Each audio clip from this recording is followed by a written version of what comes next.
Welcome to Into the Blue, presented by Penelope Bourbon, a weekly look behind the scenes of the Tampa Bay Lightning.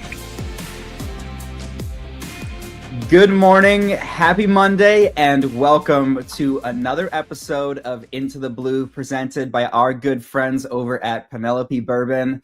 I'm Benjamin Pierce, and today we start with the fantastic news that the big day has finally arrived.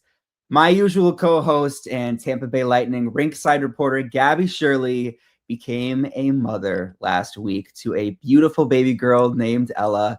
She will be a tremendous mother, and we will miss her greatly while she's away from her work here. And that does lead me to the new face on the camera here next to me.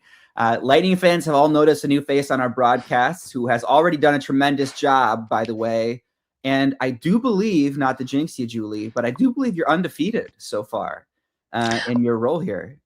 Well, Ben, thank you so much for the introduction. And of course, congratulations to Gabby on her beautiful baby girl. And that's why I'm here, is so that she can have her baby and maternity leave. And the timing worked out well, because then I'm able to sort of come in and Lightning fans are able to have the ringside reporter while Gabby is able to enjoy being a new mother. So we wish her all the best. And I'm very happy to be here as well, just in the interim. And Ben, yes, to your points, the Lightning are undefeated since I've been here, and causation correlation, nothing is a coincidence in my mind, but obviously this is, of course, a coincidence because I have not been playing in the games Good luck, Charno, maybe. As much as I have, of course, wanted to, but it's been really just so, just right now, especially, has been great vibes to start the year, and to be around a team like this, and to be around a team like this who's already done so much, already accomplished so much, has so many incredible players, and then to see them finding ways every single game that I've been here in different ways to win, and like the back-to-back 7-goal on the road outings is like absolutely banana sandwich. So that has been really fun to watch. And so, I'm just really fortunate to be able to be here for the interim time, and really grateful because, as a lot of people know in this world, in this industry, jobs are difficult to get. And even when you've done the job before, sometimes you never know when you're going to get a chance to do it again. So I'm just always grateful for every game. And now I sound like a player, but yeah, I just take it day by day and get pucks in deep. Wow, I love it. You do sound like a player there with the day-by-day pucks in deep. For those who aren't watching, full name, Julie Stewart-Binks. And as you mentioned, you are no stranger to the NHL. And I know that was a lot of the excitement when you applied to fill in here for Gabby. So why don't you go ahead and tell our listeners a little bit about you, your background, and why you wanted to join the Lightning family, because I know there are so many people who are excited to have you here while you are a part of our family. So tell us a little bit about you. All right. Well, first and foremost, I have two last names because Stewart is my dad's last name and Binks is my mom's last name. And they put them together when I was born. And that is something that's very important for me to let people know, because it's a very confusing thing. So let's just get that one out of the way first. I feel like the hockey, though, they love those hyphenated last names on the jerseys. So that's perfect. When I played hockey growing up, because I grew up in Toronto, I played hockey starting when I was like 12, because I was a competitive figure skater when I started, like since I was 5. It sounds like my parents were maniacal, but no, I was a competitive figure skater till about grade 9, 9th grade. But during that time, I also started playing hockey because I could skate. Of course, I mean the stick handling and the hockey IQ came a little bit later. I'm still waiting for some of that to arrive, but I always had like the longest name on the back of my jersey. It would like go onto my arms because of like the Stewart-Binks. So, but now names are getting longer. You know, Oliver Ekman-Larsson definitely knows what I've gone through, and a couple other guys. So yeah, a little bit about me in a very short little snippet. I'll tell you guys, as I mentioned, Toronto, grew up there and played hockey, you know, in my blood, just always in and around hockey, the sport. So then did my undergrad in Canada, did my master's in London, England, and that's where I kind of like learned a lot of soccer. Some people might know me from the soccer world, but hockey's always been my passion. So when I came back to Canada after being in England, I was fortunate enough to be able to work at Hockey Night in Canada as a shot lister, where it's like you sit there every Saturday night and you just log the games. And I logged a lot of tape as well. I'm literally saying tape. I used to, sit in a room with no windows and just sort of record like OHL ISO video of guys that might get drafted from one tape to the next tape. And that stuff's just archived there for the rest of eternity. But I also was reporting as a volunteer reporter for the OHL, covered the Kingston Frontenacs, the Niagara Ice Dogs, and then sort of the OHL as a whole, worked for CBC Sports as a writer. And then my first professional job was in Winnipeg doing soccer, ironically. But then I worked at CTV Regina, which is in Saskatchewan, and not too far from where Brandon Hagel was born in Saskatoon. Regina is just a little bit south of that. And I really got to cover so much stuff there. Like, that's actually, ironically, I'll tell you, my first Lightning connection was Al Murray, who is senior executive to Julien BriseBois, but at the time he was the head of director of amateur scouting. And I was taking a course in scouting because I found it really fascinating. I'd worked with the Bruins a bit in their scouting combine. That's also like another sojourn we don't have to take today. But I learned a lot about different people and how this all went down. I found it really fascinating. So I kind of wanted to be a scout for a while until I realized like I didn't want to be a scout until I scouted and was like, yeah, like, so I kind of like the adrenaline of doing television and, I'm a little bit more, I don't know if I want to be working the back roads of Saskatchewan for like $9,000 a year, do it like the scouts. I have the most respect for it. They hustle the hardest and they don't have any spotlight on them. It's all for the team. They're a lot like players, but they don't get to sort of be out there. So I met Al Murray there. He helped me a lot with kind of learning how to watch the game in a way that the scouts do. And then from there, I was at, and I say this all the time, I sound like such a loser at this point, but I was at Braden Point's first ever skate with the Moose Jaw Warriors. And I was going there to film Morgan Riley coming back from an injury, and Braden just happened to be skating at the same time. So that was perfect. They were able to get that on camera. And since then, I mean, I've watched Braden Point's entire life, essentially, from when he was 15 to now. And we joke about it like, wow, he was a tiny little kid, 15. And now, he's got 2 Stanley Cups and he's just a stud in the league. So yeah, it was great doing all that kind of stuff. And then just to fast forward a bit, but like went to Fox Sports 1 when it launched in Los Angeles, made the old, I guess, Ryan Getzlaf jump from Regina to like LA or wherever. Maybe the Jarrett Stoll is a little bit more appropriate. Okay, And there we go. There's a name. yeah. And his parents actually used to watch me on TV, and they called him and were like, "Oh, like the local TV girl's gonna be going to LA." And so when it was like the big FS1 launch, which was quite literally like, I mean, a dream come true to go from a really small market in Canada to the launch of a network in Hollywood. Like, I mean, it's the stuff dreams are made of. And I still really romanticize it and got to do really everything. I pushed my bosses for me to do some LA King stuff, which was regional. And they were kind of like, why do you want to do that hockey thing? Like, go do college basketball, figure all that stuff out. I was like, no, but I love hockey. So I got to fill in for Patrick O'Neill, who hosted LA Kings games. And then from there, I ended up being we covered the Kings in the Stanley Cup final. I went to Sochi. We covered hockey there, of course. Then went to, did the Anaheim Ducks ringside reporter for 3 years. I was just there to fill in for 3 games. You're going to notice, like, people listening, like, basically my entire career is like, I've just been like a career backup that's just somehow continued to find ways to do my job because other people aren't there. And so someone couldn't come down for the beginning of the season. So I started there just to fill in before she could come down. And then I ended up staying for 3 years. And working with the Ducks was one of my favorite jobs because of the team that we had as a broadcast crew. I mean, also the team was great at that time. It was like 2014, 2015 to 2017. And they were winning Pacific Division titles. The vibes were really high.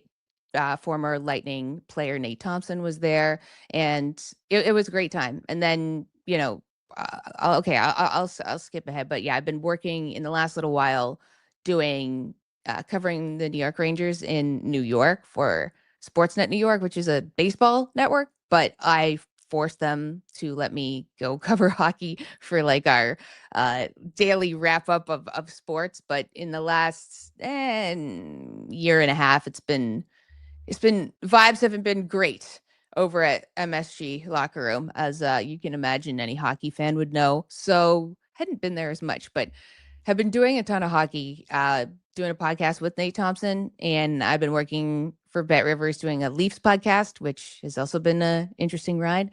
So when the opportunity came up, and I was at the NHL meetings in Vegas earlier this year, and Brian Breezeman came up to me and was like, "Hey, would you be interested in basically auditioning to fill in for Gabby?" And I was like, yes, immediately, yes. Do I live in Tampa? No. Do I live in New York? Yes. Did I just buy a condo in New York? Yes. But I really, really, really, really, really wanted to be back in hockey rinkside. And I spoke it into the universe many times and never knew how it was going to happen. And so it just kind of helped. It just was like a perfect situation. Knowing John Cooper for as long as I have since he was in the AHL, winning the Calder Cup. I was at a Calder Cup party for Brandon Siegel back in 2012, and I met him there. To then him coming on a show I had called Drinks with Binks, which was when they won the first cup in the bubble, which was so great to have him on in that capacity. To then, I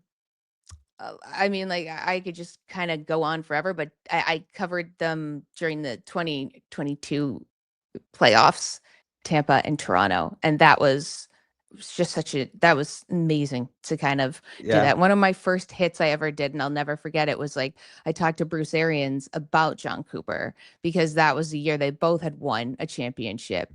One with the Bucks, obviously Super Bowl, and Coop had he'd already won 2 Stanley Cups. And so it's just the Lightning organization was welcoming me from day one with open arms. In that game I did, that first game, I was wearing this like sparkly holographic blazer, and people of Tampa, the fans, embraced me so much with that blazer. It was like I felt like I was a movie star. I had people asking to buy it off of me during the game, which I truly regret not selling that blazer while I was on TV, and just figuring out, I don't know, wearing something else. But I don't know, from that moment and then being there during the 2022 Cup run with NHL was another solid moment with being around the team. So I will stop, because the entire podcast is just going to be like, oral history of Julie Stewart-Binks's ping pong pinball life. And now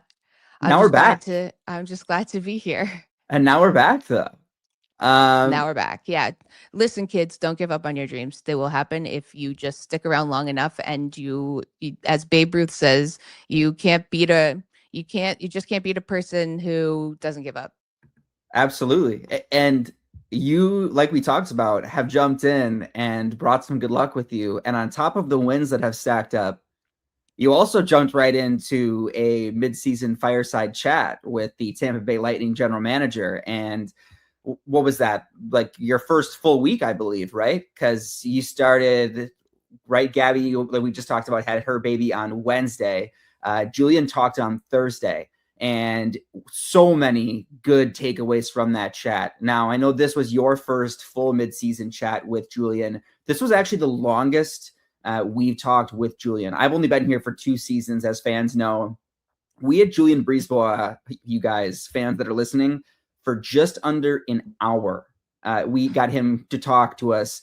And that is a long, long time in NHL GM to take that much time talking to us, letting us pick his brain for that long. He does not have to take that much time answering all of our ridiculous questions about literally everything under the sun, ranging from, as Julie just kind of alluded to, the Olympics to the trade deadline, which we will get into later on in the question segment. But we talked about so many different things, players turn around, the seasons turn around. So, Julie, I'm curious what stood out to you from that conversation with Julien, really your first opportunity to pick Julien BriseBois' brain. I think what stood out to me is how he will answer the question directly. There's no beating around the bush. If you ask him, what he had for dinner last night, he will tell you exactly what it is. And I really appreciate that and respect that about him, because he doesn't have to do that. And a lot of, as you mentioned, like, it's almost unprecedented to be able to have this kind of access and information with a general manager this time of the year. I mean, at any point in the year, getting an hour like that with as many people, media in that room. And I really appreciate his openness to discuss things. I, of course, was interested a lot in Team Canada. I'll be covering the Olympics for CBC and Team Canada. So I was curious, like, how what the room was like, and trying to figure out what the team was, because I asked him, like, is it kind of like a jury, when everyone's deliberating? And he was very quick to jump in and say, like, no, a jury is, there's someone who's guilty and non-guilty. There's a defendant, a plaintiff. And this is like, and those are the only two options. This is like 8 options. And you do have to come up with like a compelling case, an argument for or against players, which also then made me think, like, well, there's 2 people with the Tampa Bay Lightning who are very good with that, I would say. So I would imagine, and that to the benefit of Team Canada, right? Because, in the long run, they're looking to win. It's not looking to be like, well, look at how many players I have on Team Canada. It's like, no, we want to win gold. And he said, this is the greatest responsibility of my entire life, and kind of the biggest moment, right? Especially for a lot of people who maybe never thought they'd be part of an NHL at the Olympics, and they get this opportunity. So I was interested in that. I was also the takeaway about Darren Raddysh, and we know that he's been on an absolute heater. He's continued that, and just him saying, he is going to get a life-changing contract, but he wants to see that, like, what is the sample size of that? I'm curious, and he was like, we kind of want to see a bit more, just based on the fact, like, in years past, how that looks. And so, if I'm Darren Raddysh, I guess that, you can't take your foot off the gas ever anyway, but it means, at least in this particular circumstance, like, you're only as good as, like, your next game, right? Like, you got to keep on showing up, keep on proving it. And I believe he will, because he's, once you get to that kind of level, and you're competing and you're performing and you're getting these results, like, the confidence that comes with that is something that you can't, it's not a light switch. It comes with that. So I think that he will end up, he will end up performing at this level. And I know that Julien said he wants him to stay here. So that was something I took away. And then also what I was thinking about more, I will say, so I'm with the team right now, and it's no surprise, like, everyone would know there's meetings going on for pro scouts, for, a lot of teams are getting together, amateur scouts as well. And Julien and I were in the gym here at the hotel, and I kid you not, this guy was on the treadmill walking backwards with weights in his hands. And I was like, first of all, like, walking backwards is very difficult on a treadmill. Like, I would be like, boo, boo, boo, boo, fall I can't do over. it on the sidewalk, first off. I So, know. yeah. With weights. And I was like, man, like, that was almost like him in a nutshell. It's like, how you do anything is how you do everything, because it's like, this guy is a winner. He's a part of Team Canada. He's taken these teams to continuous finals. And this is what this guy is doing in the gym. Of course, he's walking backwards with weights, like, just the next level of person. But I think what's interesting is, because of the roster freeze coming up on February 4th, and then him saying, once everyone's back and healthy after the Olympic break, which is kind of what they're figuring, there's not a whole lot of time before the trade deadline, and understanding the cap implications, which they don't really have a whole lot of cap space, that I believe that this is almost like a mini trade deadline kind of coming up. So starting to think, like, well, maybe there's a little bit more pressure to kind of evaluate guys now, because later you're not going to have a whole lot of time to figure it out. So that was just like a takeaway I had. And then, of course, just the wonderful pipeline that teams would be so, so jealous of that they have beginning in Syracuse and, going up to Tampa. Just the fact that they're continuously able to get these guys, the Dominic James type, that want to sign here because they know that it's not just signing with an AHL team perhaps and maybe getting some opportunities in the NHL. It's like it's a great pipeline to be able to be successful if you can earn it, right? And I think that that's what every team would strive to have. And really hearing him talk about it was just solidified what the whole organization is doing. So a lot of great stuff to coming out of that. Yeah, and I think you mentioned the two big things for me were the Darren Raddysh contract obviously was a big one, because as we sit here today, we're talking about a guy who's been in and out of the top 5 in scoring for defensemen in the NHL all year, right? And at the start of the year, Darren Raddysh wasn't in the Lightning lineup.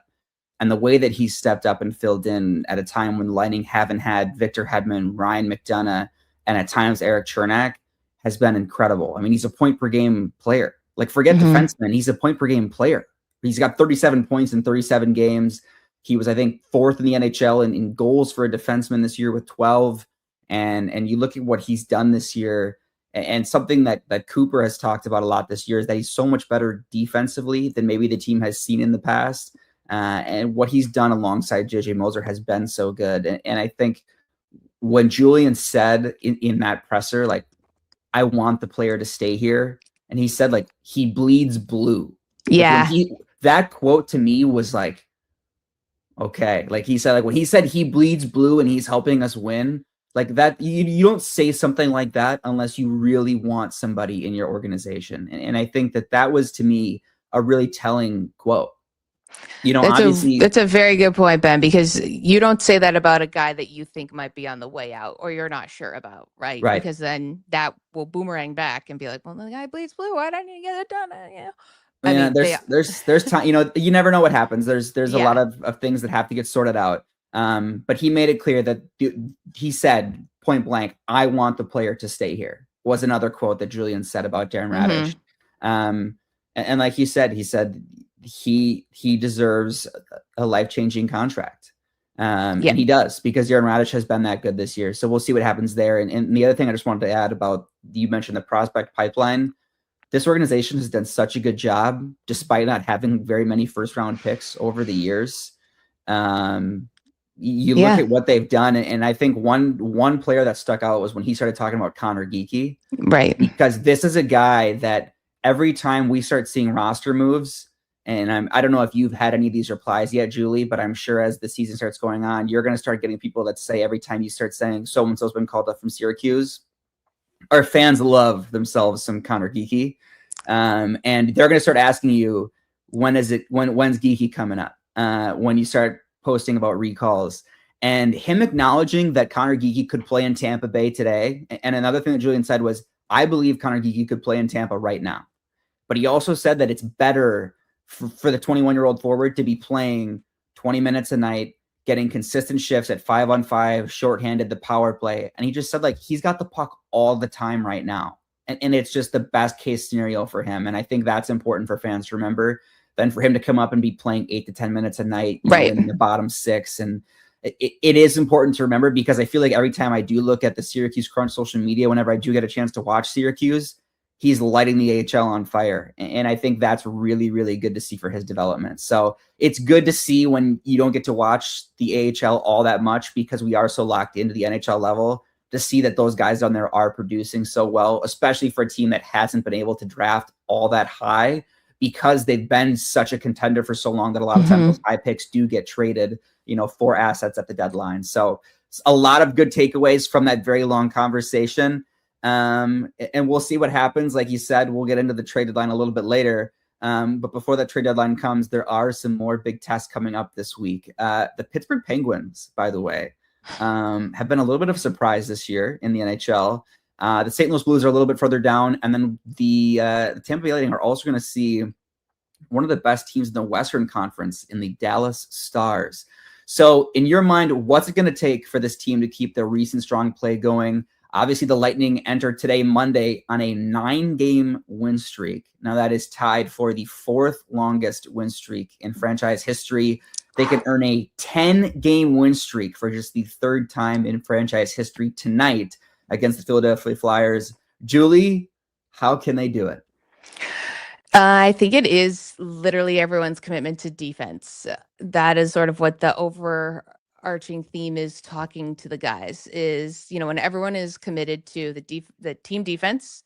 First of all, we've seen that with teams that have won the Stanley Cup in recent years. That's been the key. And the structure, everyone is just locked into what the playbook is essentially. And staying out of the box, of course, although penalty kill power play has been great in Philly in particular, as we saw last game, refs kind of swallowed their whistles and they just kind of let the guys play out there for much of the game. And so I talked to Nick Paul about that at the second intermission, and he said it was like really fun actually to kind of just go out there and give her, but like that's not really kind of how you want to structure things going forward. But I honestly think it's staying healthy. It's puck management is so important. Just being like strong with the puck, strong on the puck, making good decisions. And those decisions can sometimes when you're playing with almost like a little bit too much confidence, you might make some plays that are a little too cute here and there. And then that ends up leading to a turnover and boom, bingo, bango, bongo. Things are looking a little different. But the way things are going right now, especially the top line, and I mean, Nikita Kucherov is just like not real. He's just like a simulation of a hockey player. He continues. I mean, when he scored 2 goals in the early game against Philly, even the first goal was just like, wow. And completely changed the vibe of that entire place. And I was ringside and I was sitting beside a Flyers fan randomly where my little booth was. And he was like, I'm a Flyers fan, but I love Nikita Kucherov. And I was like, good, because like you're going to see a lot of this guy. Yeah, don't get comfortable. he was happy. He was pumped for Nikita Kucherov. So I think that's what's going to be interesting is tonight, like against Philly, because they both, it's a weird kind of blip in the schedule. Coop kind of talked about it. Like not many teams have these same city day off, but like same city and facing the same team. And also him playing against Rick Tocchet, who of course will be on the bench with him for the Olympics, and they know each other really well. And I think it's like regardless of what happens with the streak, I think that you have to remind yourself like that is the outcome and you have to continue with that process, right? Like, and he's talked about that before. It's kind of that if we play as he basically doesn't want to be outplayed. Like he's mad. John Cooper will be upset if the team is outplayed, regardless of the outcome. I mean, of course, if they're outplayed and they win, it's like, okay, we got one back. Maybe we should have won that one before. But really, I think it's, I think it's a commitment to team defense. And then I think it's a lot of those lines have garnered a lot of chemistry, whether it's you're looking at the Paul line, you're looking at Yanni Gourde and Zemgus Girgensons, and then you look at everyone got like a point last game, it felt like. Yeah. And then of course the top line 7 goals does that. Yeah, Gage Goncalves is just really popping off, I'd say. And I also noticed it's been almost exactly 2 years since he played in his first NHL game for Tampa Bay Lightning, which was January 11th, 2024. And just that journey from then, which he only played 2 games that season for Tampa, to then playing, last year, he's 5 points away from his career total of points. I mean, you're the stats guy. So I was just really impressed to see him getting that confidence. And just when you receive that pass from Kucherov last game, and I think I like screamed in the hallway. I was like, oh my God, what? Okay. Like, Julie, that is such a good transition to the Blue Line segment, because we got a great question from Ellison Becker on Blue Sky. And this is a great tee up for you as you talk about both Kucherov and Gage Goncalves, because Ellison Becker wants to know, Gage Goncalves seems to have really transitioned seamlessly to that front line. And she also pointed out, unrelated, but kind of not, is this the year that we see Nikita Kucherov get his second MVP? So, Julie, you just talked about both players. What do you think? All right, let's start with Gage. I think that he talked a lot about confidence. Confidence leads to making more plays, being more confident to make more plays. He talked about Braden Point telling him like, hey, hold on to the puck more. Like, you can do stuff with it, like go for it. And he said that sort of has helped him, not just try to be the guy to get out of the way. Cause he talked to me about playing with Kucherov is really like almost like pre-scouting him. Like, where does Kuch like to go against this particular team? And then I'll try to find him in those spots because you just want to get him the puck and stay out of his way. And so when you see him, because I watch him you can see him try to stay out of the way in a lot of plays. But then when you see him in those moments, go for it. Like, he has it. It's like he's got it in him. It's just about bringing it out. And I think sometimes maybe some players, you're afraid to make that bad play. You're afraid to be the one to mess something up. But like, you have to do it to be able to know if you can do it, right? Like, it's like figure skating. Like, you have to try the jump. You might fall, but you pick yourself back up and you try to do it better the next time, right? Like, so I think that the more times he's doing it, then he's getting more confidence. You can tell. I mean, since I've been here, I think Gage and I are on like the same streak. It's like, since Christmas, essentially, he's been on a bit of a heater, and I came in sort of like around just right after that time. And I've done more interviews or like walk-off interviews with him, I think, than he's ever had in his entire life. So he has been doing really well in that line. And I think that just continues with him, with the confidence, with the puck, not just having to get out of the way, but like being a part of that line. And we'll see how that happens again going forward. But then also the second MVP for Kucherov at this moment, I would say no, based on the standings and based on how things are going. It's got to be Celebrini, right? If they make the playoffs. I mean, probably. Yes. That's my if San Jose makes the playoffs, it's got to be Celebrini. And it would be because of Celebrini. It's like, yes. He's got like, what was it, like 50 points on the second guy on his team? It would have to be Celebrini in my mind. Yes. But that's, we're halfway through the season. We'll see. There's plenty of time. Yeah. There's plenty of time. We'll see. Plus, if Kuch keeps averaging 4 or 5 points a night, there's still time. He could catch him. Then, so maybe, he could blow away the competition. We'll see. Completely. We'll see. But we also got a lot of questions, you guys, from quite a few of you about the trade deadline on X. Thoughts on trade deadline deals. And this was brought up by Julien, by quite a few reporters in our midseason chat. And quite frankly, Julien just said it's going to be a challenge this year because of all of the injuries. Because this team right now has seen so many injuries, this isn't like last year where they could accrue cap up until the trade deadline. And as Julie, you touched on with the Olympic break this year, the trade deadline is basically right after that Olympic break, right? And like, this isn't like last year where this team was able to build cap space up to the deadline for a big move. Last year, they brought in Oliver Bjorkstrand and Yanni Gourde, which was a pretty big, sizable cap move. And the Lightning could kind of build up to that. Julien touched on the difficulties of that, saying basically this team would be excited to improve their odds of winning a cup if they could. But he did also acknowledge that it would likely be more challenging this year just because of their injury situation, the salary cap. He also touched on the standings, right? Like, how nuts is the Eastern Conference picture right now? Like, is there really a true, like, is there two maybe defined selling teams right now in the Eastern Conference alone? Like, it's just, like so a week hard. ago, Toronto was, and then they aren't anymore, so it's hard, I think, right now to know, like, who are the true sellers. And you touched a little bit earlier too on the meetings. They just finished kind of their draft meetings. I think they're going to get into really diving into what the trade deadline looks like with their pro meetings this week.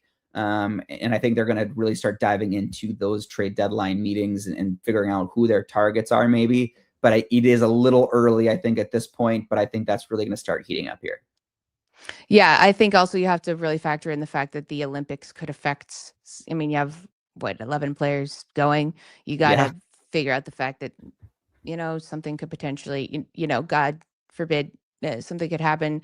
You don't know. Those are situations that they have to plan for and take into effect. And then when everyone's back healthy and maybe you do have too many guys there, like there's just a lot of different Tetris situations, but knowing how diligent and how they've gone through every situation, they're going through every situation possible that could happen, and kind of like, okay, if this happens, like, we'll go this way or this or this. So I think that, I mean, as the team is clicking right now, a completely different storyline could be in a couple days, or regardless of what happens, right? Even if they continue winning, and guys keep showing up, and maybe more guys start stepping up, and like, there's just this, the way that things are going this season, it's just because, I mean, as you said, the parity, it's like everything can change on a dime, like every single day. So that's why I don't want to make any like trade predictions or anything like that, because it's like, oh, right now you got this, like, everything's balancing out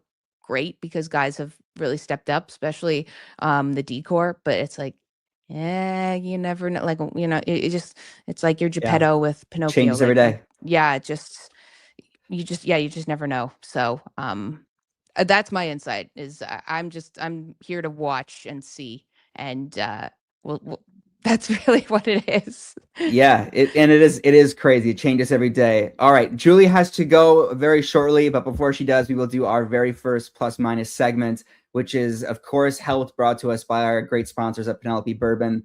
This season, Penelope Bourbon is a proud partner of the Tampa Bay Lightning. Whether you're cheering at Benchmark International Arena or raising a glass at home, Penelope brings fans together. That's one pour, one moment, one win at a time. You can find us at Publix or right here in the arena. Go Bolts. And Julie, you are going to go first as our guest on your first podcast here. What is your plus this week? Winning. Okay.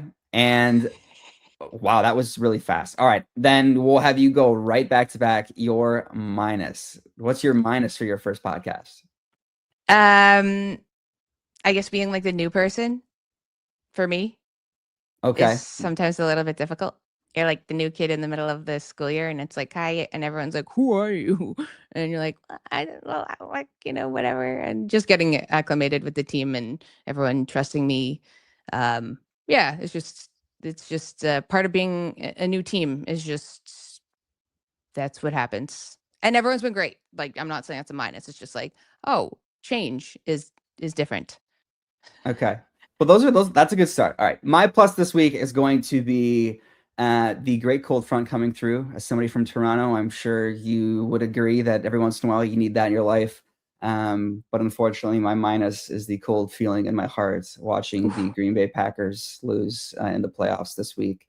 I'm sorry. Something that you can't relate to, as I saw you're a Buffalo Bills fan. So I can't relate to losing. It's just not really. I'm from Toronto. Hello. Yeah. So unfortunately. And on that note, as I walk away from my computer with a horrible feeling, with another Green Bay Packers loss and a horrible end to the season, we will hope that the Tampa Bay Lightning keep their winning streak going as we conclude this episode of Into the Blue. Thank you guys so much for listening. We can't wait to talk to you again next week.